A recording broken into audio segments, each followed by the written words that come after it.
Okay, so we're going to be talking about Hitler's background and his rise to power. Um, so, Hitler is a radical, and he sort of changes his ideas as he grows up. He is a socialist, and then he becomes a national socialist, which is opposed to liberalism and opposed to communism, and wants to, restore order and restore glory to Germany. So he becomes this, virulent nationalist, right? The Nazis are this extreme right party. Um, so let's understand where this comes from.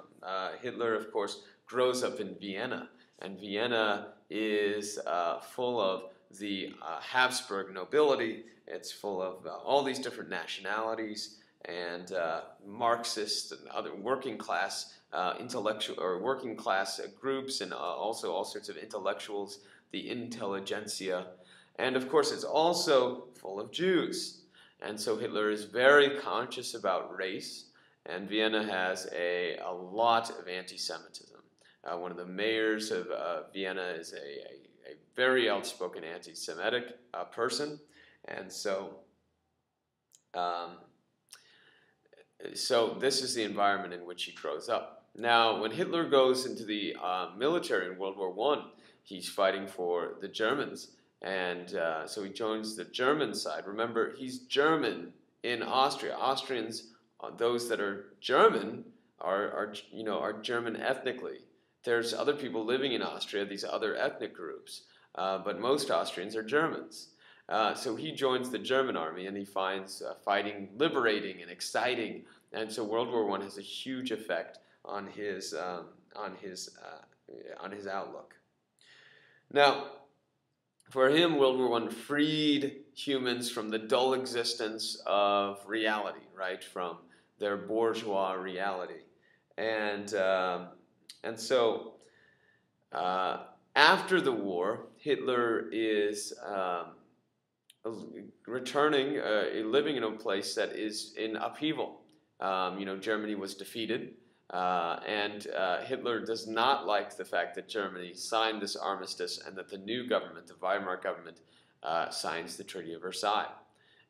Hitler thought Germany didn't lose an inch of territory to the Allies. Why are they giving up so much?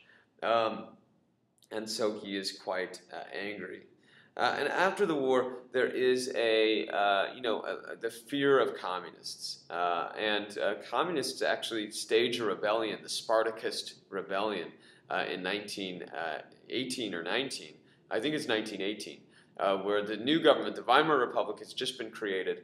A couple communist group called the Spartakists attempt to gain power in Berlin. They're stopped, and then the Weimar Republic, executes their leaders and tries to end the communist threat. So there is this fear of communism. There's also, all sorts of unemployment. Of course, soon after the war, Germany enters hyperinflation, and so that leads to chaos. And Hitler joins this group called the National Socialists. And this will be the political party that becomes known as the Nazis, the National Socialist German Workers' Party. And Hitler sees a weak Weimar Republic that is challenged from multiple angles, okay? On the one hand, on the left, the Weimar Republic, if this is our spectrum, on the left, the Weimar Republic is challenged by the communists. And so the communists are over here. But on the right, it's, challenged by monarchists, those that support the government of, the old imperial government that don't want to give it up. And it's also, on the right, there's these extreme nationalists that also reject the Treaty of Versailles and the concessions that the Germans made, the German Weimar government. And so the Weimar government is here in the middle. Now the SPD that we learned about before, the Social Democrats, they're part of this government as well as other parties as well. The Catholic Center Party is part of it.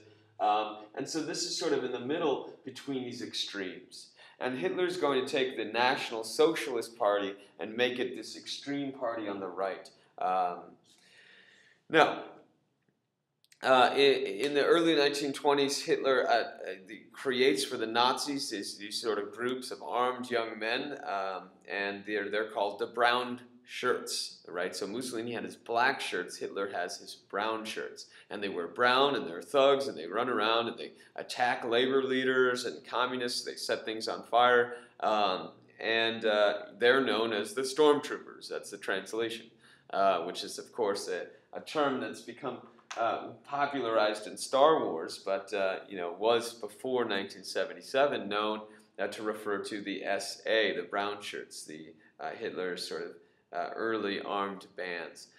So they assassinate people, including Jews. They attack Jews, including Weimar government officials.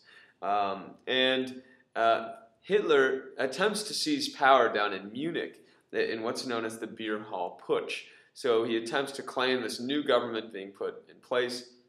It happens in a large beer hall, which is why it's called the Beer Hall Putsch.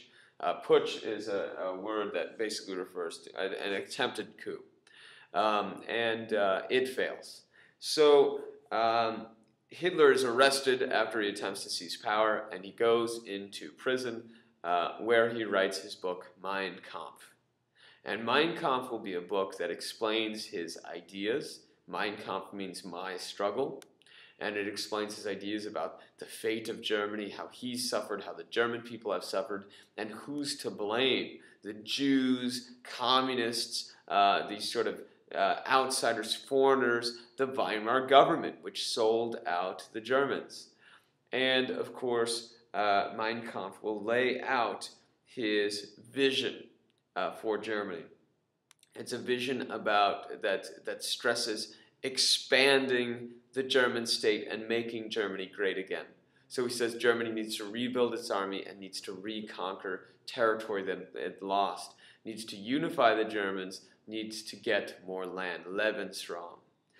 So Mein Kampf and Hitler's ideology is full of racism, it's full of nationalism, it's just full of this sense that people need to come together to oppose these enemies, the communists, and these racial enemies, the non-Germans that are living there, the Jews.